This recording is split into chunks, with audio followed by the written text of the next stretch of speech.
হে আমার বান্দারা, যারা নিজেদের উপর জুলুম করেছো, তোমরা আল্লাহর রহমত থেকে নিরাশ হও না। নিশ্চয়ই আল্লাহ সব গুনাহ মাফ করে দেন।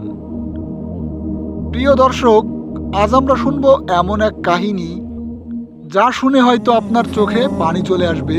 এটা শুধুই একটি গল্প নয়, এটা শিক্ষা, এটা সতর্কবার্তা, আর এটা হলো আল্লাহর অসীম রহমতের প্রতিচ্ছবি।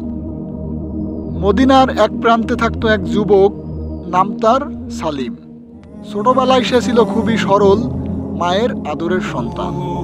কিন্তু বয়স বাড়ার সাথে সাথেই সে ভুল পথে চলে গেল।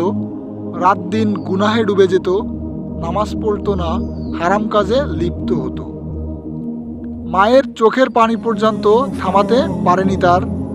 একদিন তার মা কেঁদে কেঁদে বললেন, বাবা, তাওবা করে আল্লাহর দিকে ফিরে আসো।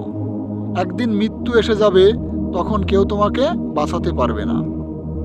কিন্তু সালিম হাসতে হাসতে বলল, মা, আমি এখনো তরুণ, পরে সময় হলে নামাজ পড়ব, আল্লাহকে ডাকব।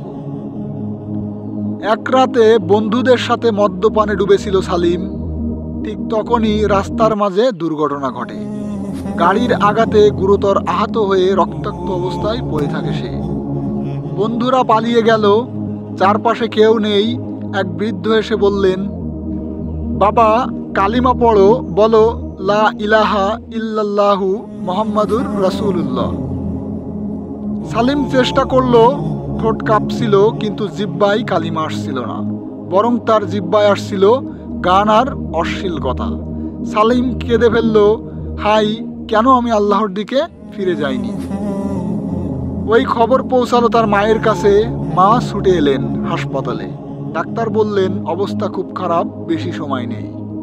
মা ছেলেকে বুকে নিয়ে কাঁদতে লাগলেন, হে আল্লাহ, আমার ছেলেকে ক্ষমা করো, ওর জিহ্বায় কালিমা দাও। মায়ের চোখে পানি ছেলের গালে পড়ল। আর আশ্চর্য, সালিম ধীরে ধীরে বলল, লা ইলাহা ইল্লাল্লাহু মুহাম্মাদুর রাসূলুল্লাহ। এই কালিমার সাথেই তার শেষ নিঃশ্বাস বের হয়ে গেল।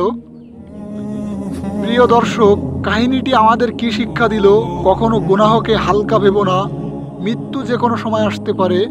একজন মায়ের দোয়া আল্লাহর কাছে কত মূল্যবান। আর আল্লাহর রহমত থেকে কেউই বঞ্চিত নয়, যদি শেষ মুহূর্তে হলেও সে আল্লাহর দিকে ফিরে আসে। হয়তো এই গল্পটা আপনাকে কাঁদাবে, আবার হয়তো জাগিয়ে তুলবে। আজই তাওবা করুন, আজই আল্লাহর দিকে ফিরে আসুন, কারণ কাল হয়তো দেরি হয়ে যাবে। হে আল্লাহ, আমাদের শেষ নিঃশ্বাসে কালেমা পড়ার তৌফিক দিন। আমাদের মাকে আমাদের জন্য দোয়া করার মতো করে রাখুন, আর আমাদের গুনাহগুলো মাফ করে দিন। আমিন।